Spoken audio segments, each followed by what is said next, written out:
Foi um momento importante da história do Brasil, é um momento peculiar porque coincide com o fechamento político, com desrespeito ao Estado Democrático de Direito, as leis foram todas modificadas, foram 21 anos de pacotes políticos e casuísmos eleitorais, e que começa com a deposição do presidente João Goulart, que foi derrubado por um golpe militar no dia 31 de março de 64, e se estendeu até o dia 15 de janeiro de 95, quando o presidente Tancredo de Almeida Neves foi eleito indiretamente pelo Colégio Eleitoral.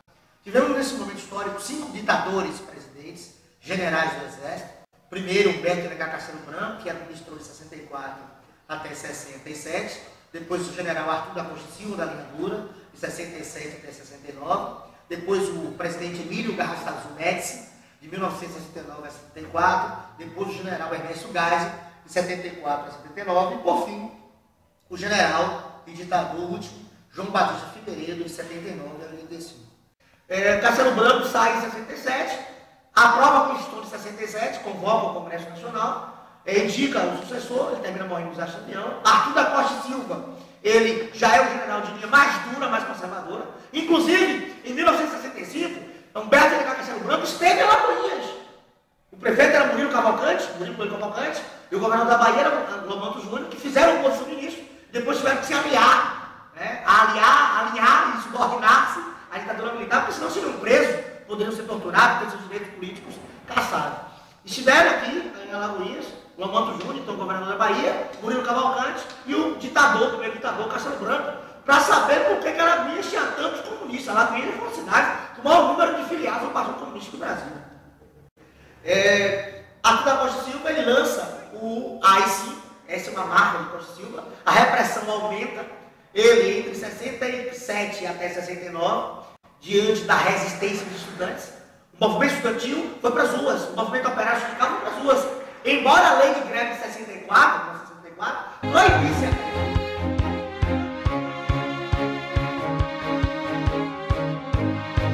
O alvo da ditadura era muito pequeno, né? Eu lembro como na minha adolescência, assim, aí, ali eu já metade do final, né, da ditadura militar, 70, final dos anos 70, anos 80, e aí a gente brigava muito, contestava muito, inspirava em bons professores, em bons livros, né?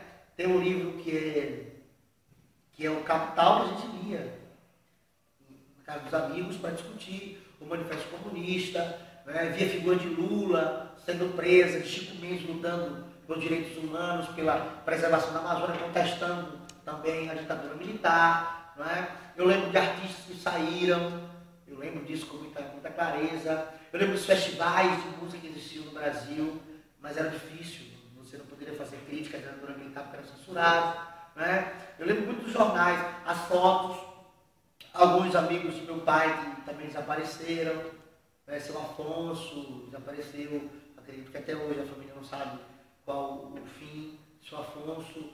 Foi um momento muito triste. A gente não podia ir namorar, não podia passar das 10 horas, não podia sair com a camisa vermelha, que era a camisa do comunismo. Imagine, se eu fosse torcedor internacional, não podia sair, porque, né? Imagine, era algo difícil. Você via em alguns aspectos uma manifestação em favor da pátria, e por outro você via uma grande repressão política no Brasil. Foi um momento muito difícil, para um momento muito triste. O que me deixa saudades era a articulação do movimento estudantil, o engajamento, né? A capacidade de contestar a estrutura de poder, muitas vezes durante a sua vida em Holocausto. Mas que hoje a gente não vê tanta articulação, tanta mobilização, tanta contestação. Né? Talvez pelo próprio contexto, porque o inimigo já não é tão óbvio, não é tão claro. Né? As bandeiras hoje são outras, né? Liberdade de gênero, liberdade de expressão, que mais de respeito à pluralidade, à diferença, tolerância ao diferente. Eu acho que isso é interessante. Mas ainda falta eu vejo nos movimentos sociais de hoje, falta muito de embasamento ideológico, de objetividade, de discussão, um maior teor de profundidade. Não é? Eu vejo muito isso. Sobre o período da ditadura militar que eu vivi como estudante em escola, já foi um período de redemocratização. Meados de década de 80, início da década de 90, esse é o período que inicia-se e se consolida esse processo de redemocratização, de reabertura.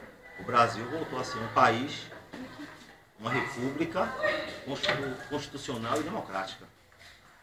Então, quais são as experiências, né, que eu trago desse período? O que é que eu vivi como experiência desse período?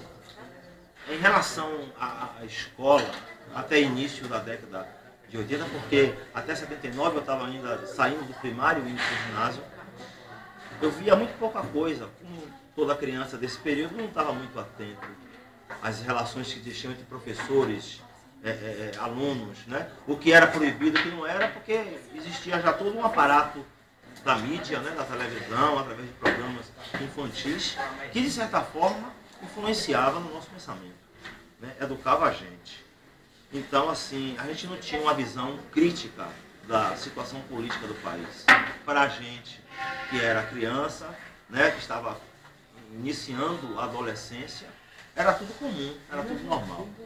A partir do primeiro ano do segundo grau, aí já estamos no ano de 89, mais ou menos, é que eu comecei a ter noção, né, da política do Brasil, justamente através do estudo de história. Aqueles que tinham a curiosidade de entender o que foi a ditadura, que a gente estava acabando de sair, e entender esse processo de redemocratização, eram aqueles que passaram a terem uma consciência política, a serem politizados.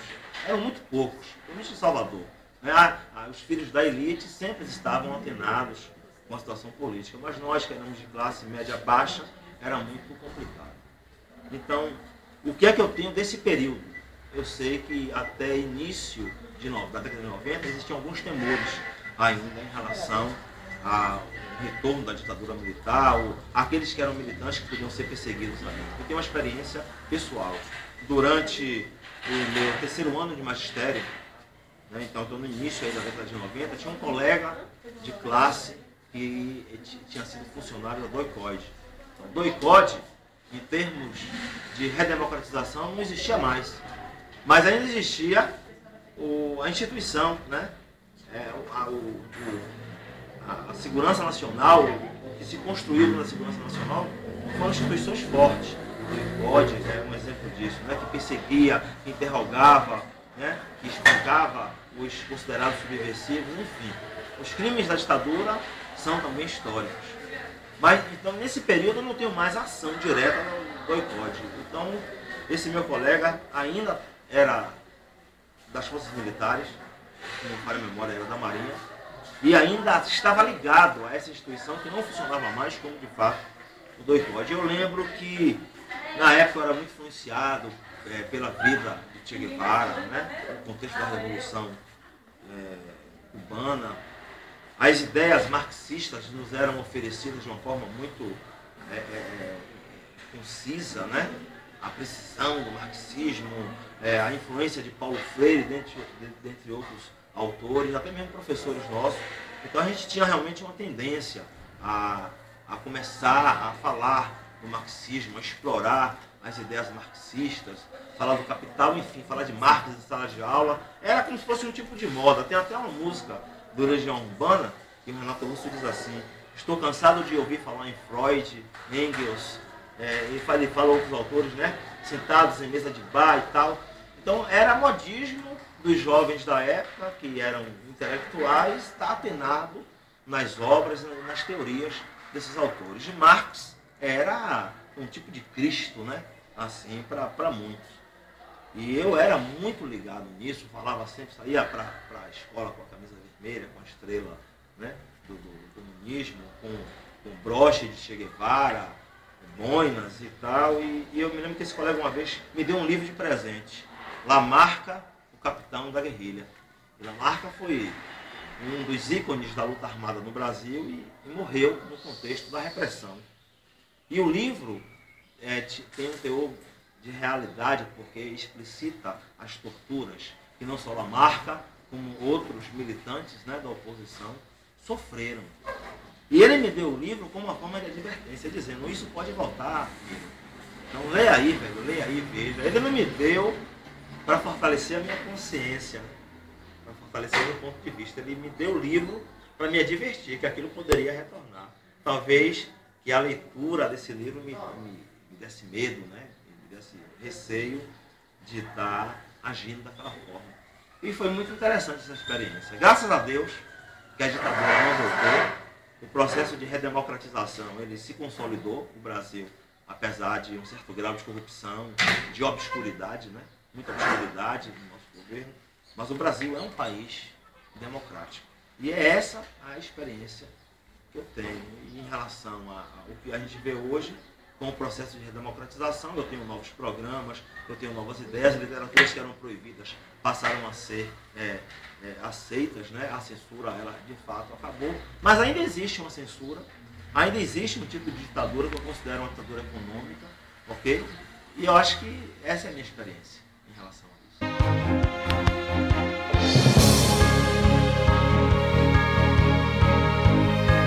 E naquela época, nós estudantes tínhamos muito acesso e muita vontade de trabalhar e de conhecer a política.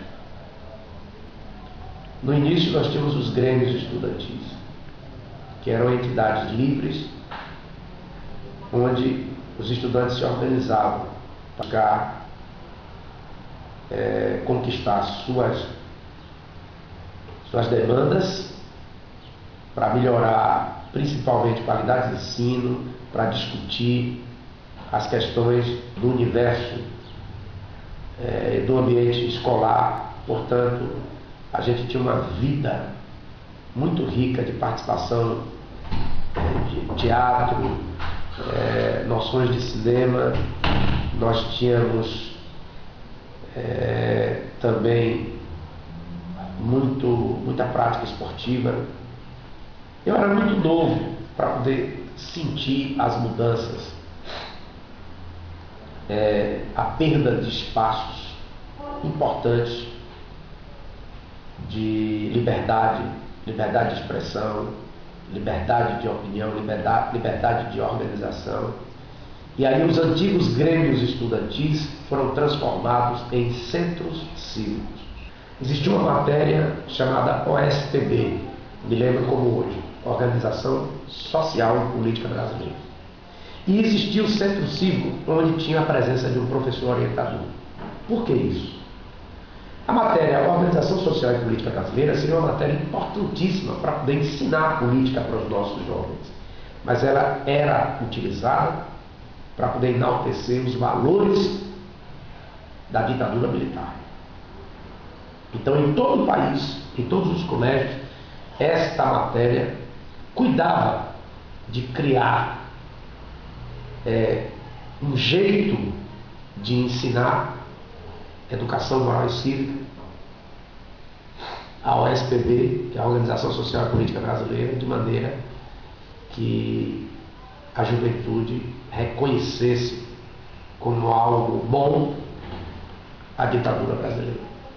E os centros cívicos, que nada mais eram que os antigos grêmios, tinham um professor orientador, que era alguém que cuidava de dar uma liberdade, entre aspas, aos estudantes, dentro de limites que, se extrapolados, os estudantes poderiam ser chamados a atenção e serem expulsos do próprio colégio, da própria escola, se fizessem da política estudantil secundarista algo que contestasse o regime militar.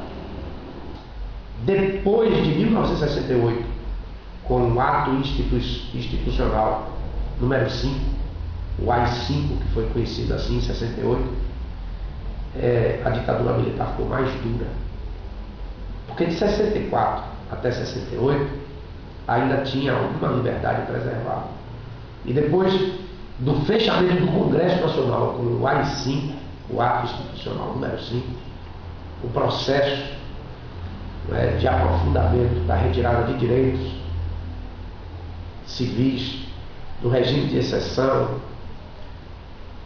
da prisão de estudantes, de líderes estudantis, de parlamentares que tiveram que ser exilados, que foram para fora do país, que foram torturados, que foram mortos, inclusive Alagoinhas, por conta dos sindicatos ferroviários, era uma terra de muitos comunistas.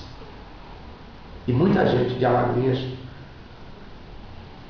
alguns desapareceram, como o Sassu, o Iraçu Batista, que desapareceu na guerrilha do Araguaia, ainda estudante, nos anos 70, lutando pelo Partido Comunista do Brasil, no Araguaia.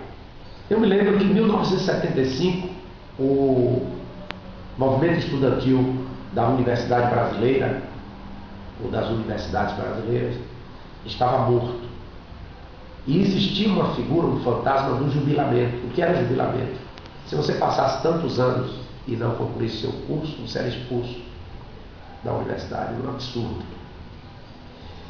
E em 1975, o Brasil universitário lutou contra o jubilamento.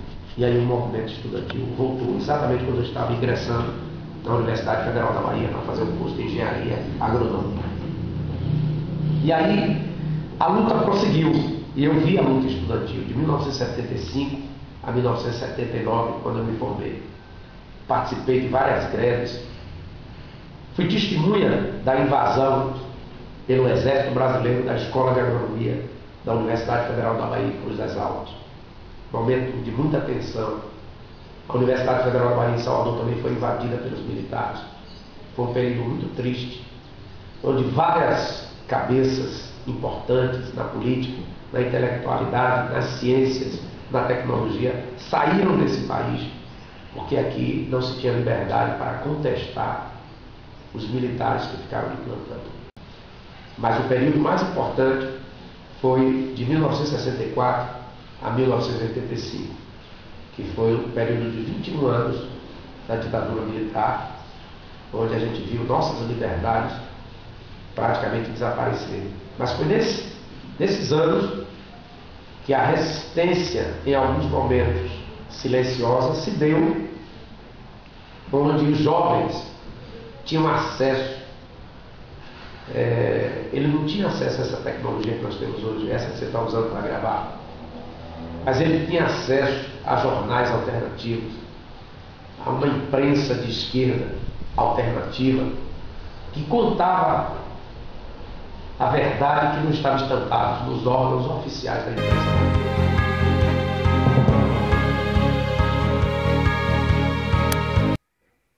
Ali, por exemplo, você vê que naquela época eu já presidente do Grêmio, eu era entrosado com os estudantes de Alagoinhas, inclusive antes nós conseguimos eleger o vereador estudante, Carlos Navarro Filho. Eu era ligado à ABS, que fica ali até hoje, inclusive na rua Aristides Milton, número 5, na Barroquinha. E através dali eu consegui chegar até a União Nacional dos Estudantes, onde eu conheci o próprio João Goulart, eu conheci Brizola, eu tive contato com o próprio Zé Disseu e muitas lideranças, né, no Brasil, onde na fase, nós estudantes, nós tínhamos um desenvolvimento excepcional, né, como estudante, já militando na política partidária. Né. E a minha vida ela foi justamente ligada a esses movimentos. Você vê, eu ainda não tinha concluído a 8ª série. Em júri simulado, eu chamo a atenção aí, né, por causa do júri simulado, que esse júri que nós fazíamos era justamente buscando ver o nosso potencial. E nós utilizávamos aqui o fórum, né, onde tinha todo o comportamento de nos dar para um júri simulado, onde tinha o juiz, tinha o promotor público, tinha os advogados de defesa, todo mundo estudante, né, de acusação, tinha o corpo de jurado, e os estudantes era a plateia que ia para ali, né, acompanhar o simulado.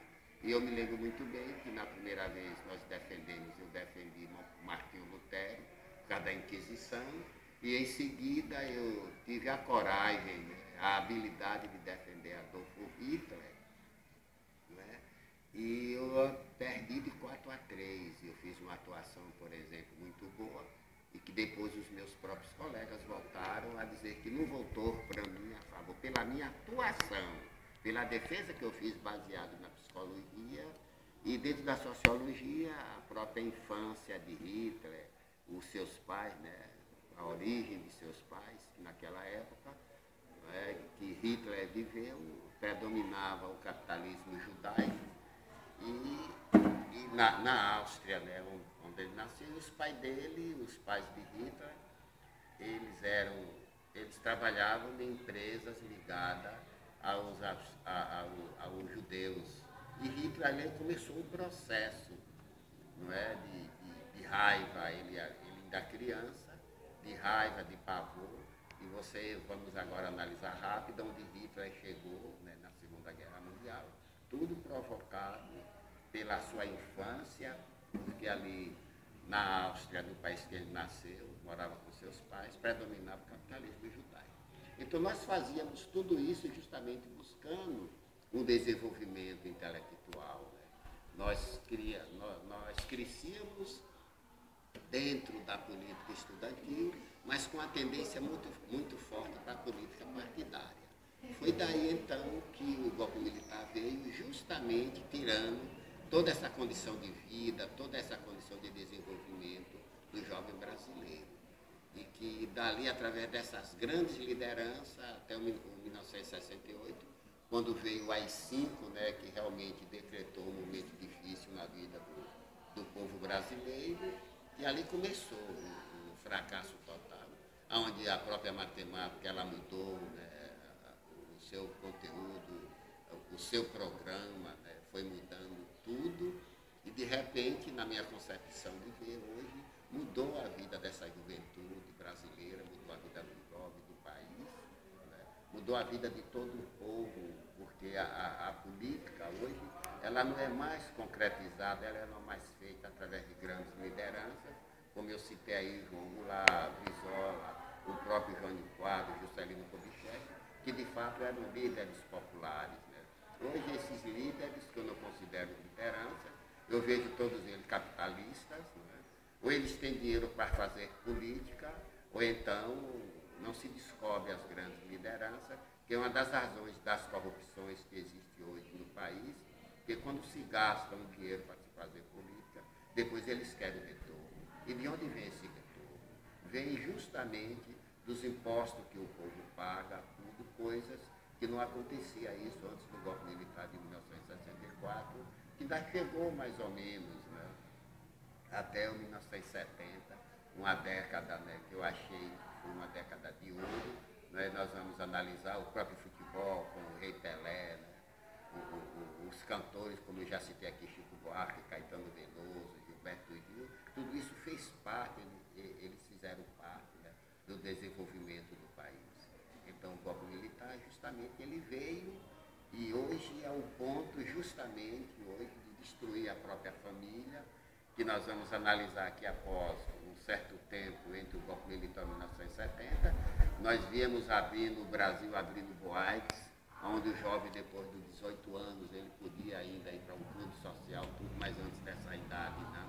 Mas com o golpe militar, justamente as boates, com o jogo de espelhos, tudo, o jovem já podia ir, já era livre para ir, e bebiam ali, que o início das drogas é justamente, é o início da bebida, começa por aí, e quando era de manhã, em cada esquina nós tínhamos grupos de jovens bêbados, né?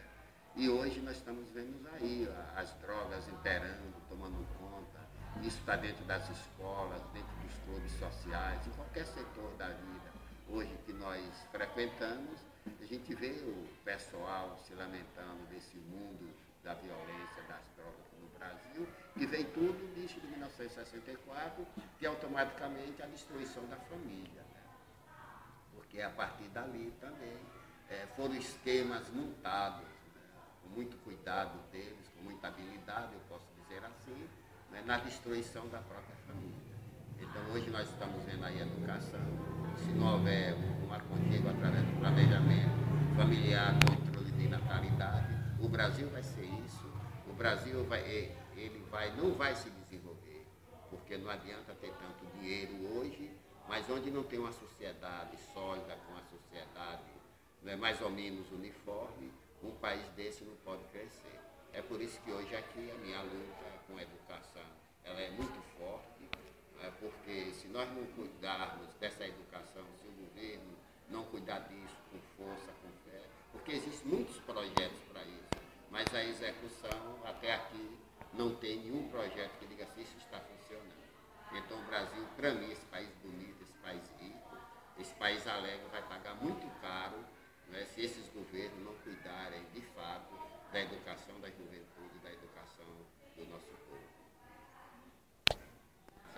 64, entra até 1970, foi aberto o quê? Várias boates, né? Onde a juventude, eles iam para ali, para beber tudo, já com a permissão dos pais, ou sem até os pais permitirem. Então, a partir dali, porque o homem que toma droga, ele começa com o álcool, ele começa no aniversário, ele começa nesses encontros com o álcool. E a partir do alcoolismo é que ele parte para outros tipos de droga. Então, tanto é que eu ainda falei aqui, que quando era de manhã, em cada esquina que existia grupos de jovens bêbados, não é isso mesmo? E já até muitos drogados. Então, tudo isso que refletiu em quê? Já no início da destruição da família, né? Que hoje está refletindo hoje em todos os pontos de vista. Hoje você vê médicos, engenheiros, qualquer classe que antigamente era tida, né, como exemplo, né, para a sociedade, hoje até as próprias pessoas não dão mais valor, porque muitos deles são usuários mesmo pesados, que vêm justamente da influência do golpe militar de 64 para cá, que ela foi preparada justamente.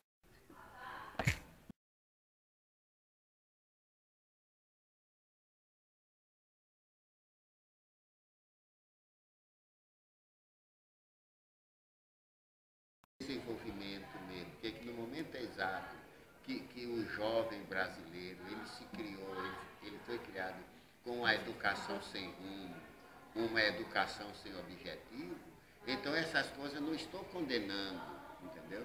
Mas houve assim um desenvolvimento tão profundo do outro lado negativo, que isso tudo houve uma apelação justamente desses órgãos, desses casamentos sexuais, disso tudo, dessa união sexual, e está explícita, entendeu? Justamente por um jovem, hoje ele não tem uma visão real, não é?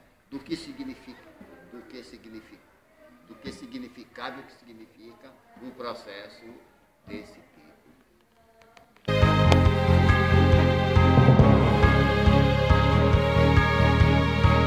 Convidado que fui para dar um depoimento sobre a ditadura militar no Brasil de 1964 a 1981, ou seja, por 17 anos, tivemos como presidente o Marechal Castelo Branco, o general Costa e Silva, o general Ernesto Geisel e o general João Figueiredo, e o período de lutas, ou seja, o período de luta de quem estava no poder e quem queria o poder. Não pense, senhores e senhoras, que foi por querer alguma coisa de melhoria para o povo brasileiro, em qualquer aspecto financeiro, educacional, saúde, habitacional, segurança, etc. Toda a luta era pelo poder. Os políticos, deputados, senadores, governadores, prefeitos, vereadores, são os mesmos ou são descendentes dos mesmos. Por isso, as ideias são as mesmas. Ou seja, durante essa ditadura, essas pessoas puseram os militares, que são pessoas que têm por ordem a hierarquia e a disciplina, para ser boi de piranha deles. Talvez até vocês nem saibam não, o que é boi de piranha. Boi de piranha é uma figura que existe na região centro-oeste. Como vocês sabem que lá existem muitos pântanos. Então, como o gado vive das zonas secas para as zonas alagadiças, então como aqueles rios e pântanos ali tem muita piranha, então o que é que os boiadeiros aqueles fazem? Pega aquele boi mais magro, que não tem poder de nada, quando eles vão atravessar um rio, que tem muita piranha, pega aquele boi mais fraquinho e lança ele ao rio. As piranhas vão tudo em cima daquele boi e eles passam com a boiada em outro lugar. Então, o que aconteceram com os militares foi esse. Então, esses bois de piranha, a troco de exposição na mídia, levavam toda a culpa do que ruim acontecia. Se vocês tiverem a oportunidade de verem, lerem, ouvirem, verão que os políticos de hoje são sempre os mesmos e que só mudam de lado. Quando o lado deles não vence, eles são oposição. Quando o lado deles vence, eles ficam na situação fazendo as mesmas coisas que os outros fariam. Então, daquele tempo, o que é que você sabe dos governos militares? Coisa ruim, a censura, a imprensa, o conhecimento, as prisões e morte de inimigos, corrupção. E não tínhamos, e o primordial, nós não podíamos escolher os nossos governantes, porque não tínhamos o voto. E além do mais, e através desses militares, eles continham os nossos conhecimentos. Então, para eles, continuou o povo só sendo massa de manobra. Também existiam coisas boas, existiram muitas coisas boas, que são a que nós estamos lucrando hoje em dia. Ou seja, a saúde não era como é hoje em dia, os salários eram melhores, a construção de estradas. Aqui na Bahia nós temos como prova o Centro Industrial de Aratu, o Polo Petroquímico de Camaçari, as escolas boas, que inclusive eu não conheço a escola de vocês, mas se for escola é do tempo dos militares. E nós temos o principal, senhores, a segurança pública. A segurança pública que funcionava bem, não era como hoje. Porque vocês sabem, imagino que vocês, não estou querendo ser formador de opinião, mas vocês sabem que não se luta a favor de uma boa segurança pública, porque senão os governantes que estão aí iriam perder votos. Então, o que eu tenho a dizer sobre a época da ditadura militar e hoje é isso. A diferença é pouca. Só que naquele tempo se fazia alguma coisa. A corrupção não era tanta, sempre existiu corrupção. Porque desde 1500 que o Brasil foi descoberto, se vocês verem, ou já tiveram a oportunidade de ler a carta de Pero Vaz de Caminha ao rei Dom Manuel, ele já pedia um emprego para os parentes dele aí, ou seja, isso aí já era uma corrupção. Eu acho que o que eu tenho a dizer a vocês é isso. Meu nome é Jorge Almeida, eu resido em Salvador, estado da Bahia. Minha formação, eu estudei o primário, o fundamental, na Escola Parque, que foi um centro de ensino que nós estudávamos em tempo integral, feito pelo grande conhecedor do ensino e muito do que temos hoje, que foi o senhor Anísio Teixeira. Estudei o médio no Colégio Estadual da Bahia Central, fiz engenharia eletrônica, estudei engenharia eletrônica na Faculdade Santa Rita de Sapucaí, Minas Gerais, e atualmente estou estudando o quarto semestre de administração em uma faculdade aqui em Salvador. O que me resta dizer para os senhores é que no tempo da ditadura nós tínhamos quem estava no poder e quem queria estar no poder. E nos dias de hoje, nem isso temos, porque as pessoas estão conformadas onde estão, quem está no poder quer mais poder ainda. A única salvação que nós temos é que nos dias de hoje nós temos uma coisa que é o maior baluarte que nós temos na mão e não podemos perder, que é o voto. E através do voto nós escolhemos nossos governantes, apesar de saber que são os mesmos e com as mesmas ideias, pois essas ideias vieram juntamente com as caravelas que vieram Pedro Álvares Cabral. Muito obrigado.